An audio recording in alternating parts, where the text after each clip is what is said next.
నిన్నగాక మొన్న హరీష్ రావు గారు ఒక మాట అన్నాడు, రైతు రుణమాఫీ చెయ్యి, రైతు రుణమాఫీ చేస్తే రాజీనామా చేస్తా అన్నాడు.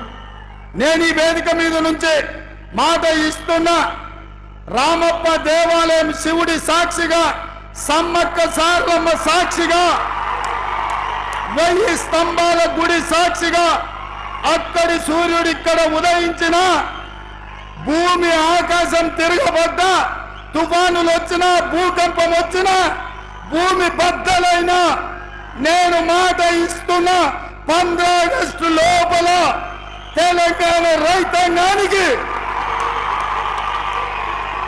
15 ఆగస్టు లోపల తెలంగాణ రైతాంగానికి 2 లక్షల రూపాయల రుణమాఫీ చేసి తీరుతా.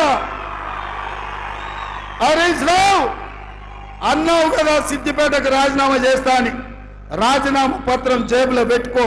15 ఆగస్టు నాడు నీతో మాట్లాడతా బిడ్డ, మాట మీద ఉండాలి. నీ మామలాక మాట ఇచ్చి మాట తప్పి దళితుని ముఖ్యమంత్రి చేస్తా, లేకపోతే తలకాయ నరుకుంటాని తలకాయ లేని మాటలు మాట్లాడతాం అనుకుంటున్నావేమో. 15 ఆగస్టు నాడు నీతో మాట్లాడతా. దేశానికి స్వతంత్రమే కాదు, రైతులకు కూడా ఆర్థిక స్వతంత్రం తీసుకొచ్చే రోజు 15 ఆగస్టు 2 లక్షల రుణమాఫీ చేస్తా. ఆయనలో నీతో మాట్లాడతా. ఇవాళ ఆశామాషిగా సవాళ్లు స్వీకరించిన సిద్దిపేట చెప్పుడు కాదు, జేబుల రాజీనామా పత్రం పెట్టుకో. ఇక ఆయన సొక్కరైనోడు ఆయనలో 100 రూపాయలు పెట్టి పెట్రోల్ తెచ్చుకున్నాడు, 10 పైసలు అగ్గిపెట్టి దొరకలే. ఇప్పుడు కూడా గట్లనే అనుకుంటున్నాం. మా వాళ్ళందరూ సిద్ధంగా పెట్ట తలావో అగ్గిపెట్టి కొనుక్కొని నీ సంగతి చెప్పడానికి. నువ్వు ఏదో తెలంగాణ సమాజాన్ని ఎడ్డిదో గుడ్డిదో మాటలతో మోసం చేయొచ్చు అనుకుంటున్నాం.